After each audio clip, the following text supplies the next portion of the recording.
Hello students, welcome to Ritesh education. तो आज हम क्लास 12 स्टेट जीएसईबी में पार्ट 2 का chapter number 2 random variable and discrete probability distribution, इसकी एक्सरसाइज का सेक्शन डी का क्वेश्चन नंबर 1, 2, 3 सॉल्व करेंगे। इससे पहले की एक्सरसाइज का वीडियो आपको मेरी प्लेलिस्ट और आई बटन पे भी मिल जाएगा। आप वहां जाके डिस्क्रिप्शन बॉक्स में भी आपको प्लेलिस्ट मिल जाएगी, वहां जाके आप चेक कर सकते हो। तो चलो अब शुरू करते हैं। Section D, question number 1 given is the probability distribution of random variable x is as follow. Px is equal to k bracket में x minus 1 where x is equal to 2 and 3, k where x is equal to 4, k bracket में 6 minus x where x is equal to 5. Find the value of constant k and probability of event that variable x is assume even number. देखो यहाँ पर हमें ये जो term दिए है P x के अकॉर्डिंग टू, तो पहले हम कांस्टेंट टर्म जो के है उसकी वैल्यू हम फाइंड कर लेंगे। तो फर्स्ट में यहाँ पर ये मैं पुट कर लेता हूँ k x minus 1 where x is equal to p x, x के प्लेस पर मैं 2 रखता हूँ। तो हमारे पास जो वैल्यू गिवन है के एक्स माइनस 1, तो यहाँ पर एक्स के प्लेस पर मैं 2 पुट कर देता हूँ। यानी होगा के ब्रैकेट में 2 माइनस 1, 2 में से 1 माइनस करेंगे तो 1 मिलेगा। ओके, या तो इसको ओपन कर दो बराबर, या तो आप 1 लिखोगे 1 इंटू के तो भी के हो जाएगा बराबर, या तो इसका मल्टीप्लाई करके आप माइनस कर देंगे तो भी के ही मिलेगा। अब x के प्लेस पर हमें यही वैल्यू रखकर हमें 3 की वैल्यू फाइंड करनी है। तो यहाँ पर मैं P3 three is equal to k x minus 1 रखता हूँ, x के प्लेस पर 3 रखता हूँ, यानी के ब्रैकेट में 3 माइनस 1, यानी 3 माइनस 1 यानी 2, यानी 2 के मिल जाएगा अपने को बराबर। तो यहाँ पर 3 की वैल्यू मिल गई। अब 4, जब x इज इक्वल टू जब 4 पुट करूंगा, लेकिन यहाँ पर कांस्टेंट टर्म जो है k दिया है, यानी इसका आंसर यहाँ पर कोई x नहीं है, तो हमारा x 4 is equal to k ही रहेगा। अब x इज इक्वल टू जब 5 पुट करूंगा, तब px की वैल्यू में k ब्रैकेट में 6 माइनस एक्स पुट करूंगा। तो यहाँ k ब्रैकेट में 6 माइनस एक्स पुट किया और x के प्लेस पर मैंने यहाँ पर 5 पुट किया। तो अब इसको माइनस कर देंगे 6 माइनस 1 यानी k, यानी मुझे यहाँ पर P5 की वैल्यू मिल जाएगी k। तो हमें P2, P3, P4 and P5 की वैल्यू मिल गई। अब मैं k कांस्टेंट टर्म की वैल्यू फाइंड करूंगा। तो हमारा फॉर्मूला होता है P sigma p x is equal to 1, यानी यहाँ पर P2 plus P3 plus P4 plus P5, यानी x में हमारे पास 2, 3, 4, 5 गिवन है। तब हम यहाँ पर वैल्यू पुट करेंगे, तो लिखेंगे हम जैसे P2 की वैल्यू दी है k, P3 की वैल्यू 2k तो यहाँ पर 2k रखा, P4 की वैल्यू k तो यहाँ पर k रखा, P5 की वैल्यू k तो यहाँ पर k रखा, इज इक्वल टू 1 पुट कर देंगे।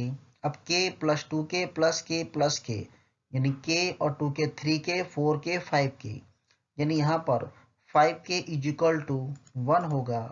तो k इज इक्वल टू मुझे 1/5 मिलेगा। ये जो 5 है वो डेनोमीटर में जाएगा तो अपॉन में आ जाएगा, यानी k की वैल्यू मुझे इतनी मिल जाएगी। अब मैं यहाँ पर चलो यहाँ पर कांस्टेंट टर्म जो मुझे a मिल गया है, ये फर्स्ट वैल्यू मिल गई। अब यहाँ पर बोला है कि probability of event that x is assume even number. तो इवन नंबर कौन से, एक तो 2 है और 4 है, यानी हमें यहाँ पर 2 एंड 4 की वैल्यू पुट करनी है। तो यहाँ पर P2 प्लस P4 लिखूंगा। तो P2 की वैल्यू मेरी कितनी आई है, P2 की वैल्यू मेरी जो है वो k आई है, तो मैंने यहाँ पर k पुट कर दिया। P4 की वैल्यू भी मेरी k है, तो मैंने k पुट किया। k और k 2k हो जाएगा। अब k की वैल्यू जो मेरी 1/5 मिली है वो मैं यहाँ पुट कर दूंगा, यानी 2 मल्टीप्लाई बाय ये जो k की वैल्यू 1/5 मिली है वो यहाँ पुट कर देंगे, यानी 2/5, ये हमारा आंसर होगा। अगला क्वेश्चन हम देखते हैं। Question number 2 given है, the probability distribution of random variable x is as follows. Px is equal to c bracket में x square plus x where x is equal to -2, 1 and 2. Find the value of c and show that p2 is equal to 3p minus 2. तो पहले हम यहाँ पर x के place पर -2, -1 and 2 put करके c term की वैल्यू फाइंड कर देते हैं। तो p x is equal to c x square plus x मुझे गिवन है। तो यहाँ फर्स्ट मैं यहाँ पर x के प्लेस पर 2 है तो पी एक्स के प्लेस पर मैं 2 रखता हूँ। तो यहाँ पर x जहाँ पर है वहाँ हम 2 पुट कर देंगे -2। तो -2 का स्क्वायर प्लस यहाँ पर x है तो यहाँ -2 होगा। -2 का स्क्वायर -2 इंटू -2 यानी +4 होगा। यानी हम लिखेंगे 4 प्लस माइनस माइनस होगा 4 - 2 यानी यहाँ पर कितना मिलेगा 2 मिलेगा। 2 मल्टीप्लाई बाय सी यानी 2c यानी p x के प्लेस पर जब -2 रखूंगा प्रोबेबिलिटी तब मुझे 2c आंसर मिलेगा। अब मैं x के प्लेस पर 1 पुट करूंगा। तो यहाँ पर अगर मैं p1 रखता हूँ यानी x के प्लेस पर 1 का स्क्वायर प्लस 1 रखेंगे। 1 का स्क्वायर 1 होता है। 1 प्लस 1 कितना होगा 2 होगा। यानी यहाँ पर हमें 2c मिलेगा। अब x के प्लेस पर हम 2 रख देंगे। तो यहाँ हमने 2 रखा तो 2 का स्क्वायर प्लस 2 x के प्लेस पर 2 रखा 2 का स्क्वायर 4 4 प्लस 2 कितना होता है 6 होता है। यानी 6c हमें इसकी वैल्यू मिल जाएगी। अब यहाँ पर sigma p x is equal to 1 ये हम जानते हैं। तो यहाँ पर -2 1 and 2 is equal to 1 put किया। अब p-2 की मेरी वैल्यू कितनी आई है p-2 की वैल्यू मेरी 2c है और p1 की वैल्यू मेरी 2c है और p2 की वैल्यू मेरी कितनी है 6c है। वो मैं यहाँ पर पुट कर दूंगा। तो यहाँ हम लिखेंगे 2c plus 2c plus 6c is equal to 1। अब इन सबका प्लस कर देंगे तो यानी 2c 4c प्लस 6c यानी 10c इज इक्वल टू 1 यानी c इज इक्वल टू 1/10 यानी हमारी जो फर्स्ट वैल्यू जो हमें फाइंड करनी थी कि c की वैल्यू हमने फाइंड कर ली। अब p2 is equal to 3p-2 की वैल्यू हम फाइंड कर देते। यहाँ हमें बताना है इसके इज इक्वल टू ये होगा। तो यहाँ पर हमें p2 की वैल्यू हमारे पास कितनी है p2 की वैल्यू 6c है। तो p2 इज इक्वल टू मैंने 6c रखा।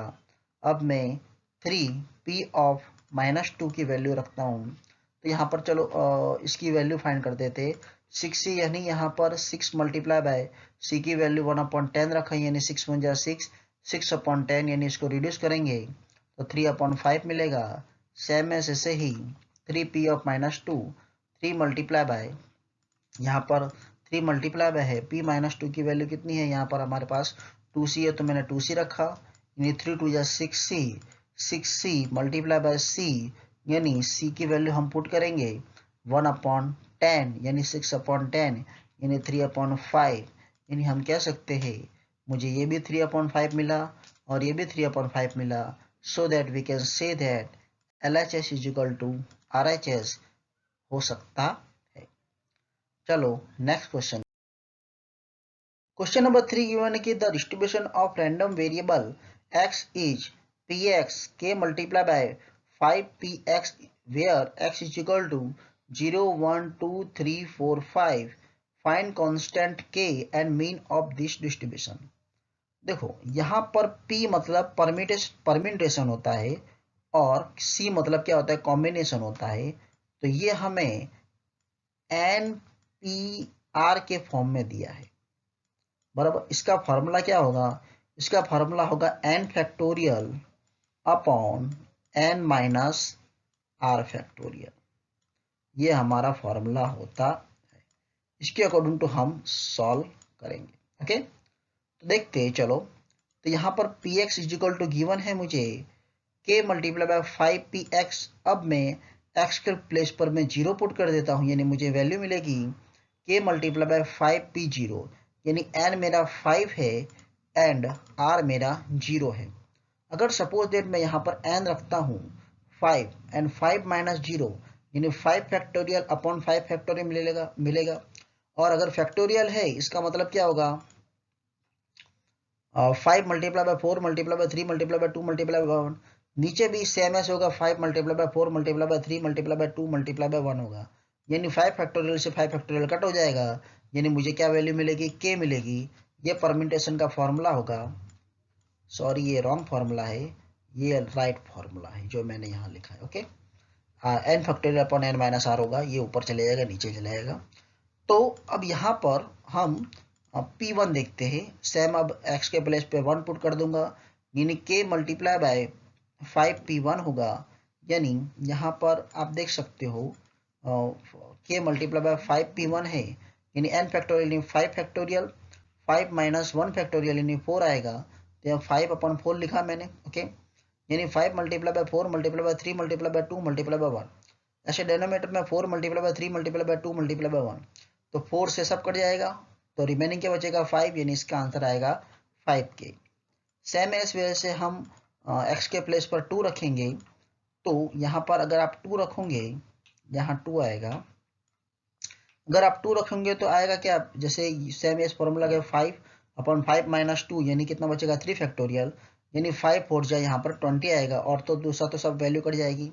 सेम एस सिमिलरली हम x के प्लेस पर 3 रखेंगे, यानी k मल्टीप्लाई बाय 5p3, यानी 5 में से 3 माइनस करेंगे तो 2 बचेगा, यानी 5/2 फैक्टोरियल, यानी 5 यानी 5 मल्टीप्लाई बाय 4 मल्टीप्लाई बाय 3, यानी 5 4 जा 20, और 22 5 मल्टीप्लाई बाय 4 मल्टीप्लाई बाय 3, यानी 5 4 जा 20, 23 जा 60, यानी 60 के आएगा, ओके। एंड सेम ऐसे ही हम एक्स के प्लेस पर 4 पुट करेंगे, तो k मल्टीप्लाई बाय 5p4, यानी k मल्टीप्लाई बाय हमारा आएगा 5 फैक्टोरियल अपन 1 फैक्टोरियल। देखो जैसे 5 में से 4 माइनस करेंगे तो 1 फैक्टोरियल बचा, यानी 5 multiply by 4 multiply by 3 multiply by 2, यानी 5 4 जा 20, 23 जा 60, और 62 जा 120, यानी 120 के आएगा। अब हम x के प्लेस पर 5 पुट करेंगे, यानी 5 पुट करेंगे तो आएगा k मल्टीप्लाई बाय 5p5, यानी यहाँ हम लिखेंगे k मल्टीप्लाई बाय 5 फैक्टोरियल अपन 0 फैक्टोरियल, यानी 5 multiply by 4 multiply by 3 multiply by 2 multiply by 1, यानी 120 के आएगा। आपको आई होप दैट आपको ये सब समझ में आ गया होगा। अगर आपको अगर कोई भी डाउट पड़े तो प्लीज़ कमेंट बॉक्स में कमेंट जरूर कीजिएगा, मैं आपके जो कोई भी क्वेरी होगी तो उसको सॉल्व करने का ट्राई करूँगा। चलो, तो अब यहाँ पर हमें के की वैल्यू जो है बराबर, ठीक है, जो P1 P2 वो हमें मिल गया है। तो अब हम जानते हैं कि sigma p x is equal to 1 होता है, तो यहाँ पर हमारे पास x की वैल्यू जो 0 1 2 3 4 5 है, वो मैं यहाँ लिख लेता हूँ P0 P1 P2 P3 P4 and P5, okay.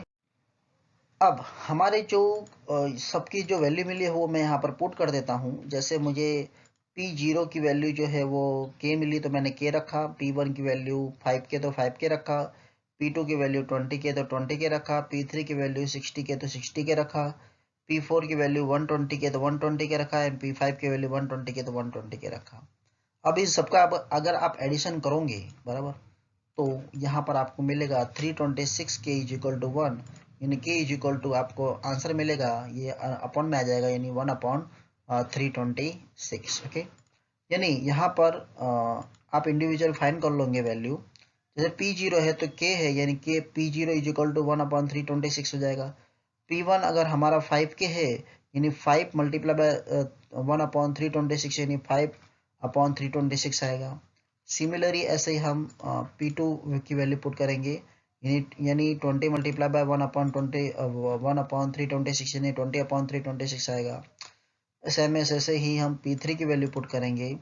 P3 is equal to 60 के है, यानी 60 मल्टीप्लाई बाय 1/326, यानी 6/60/326 आएगा।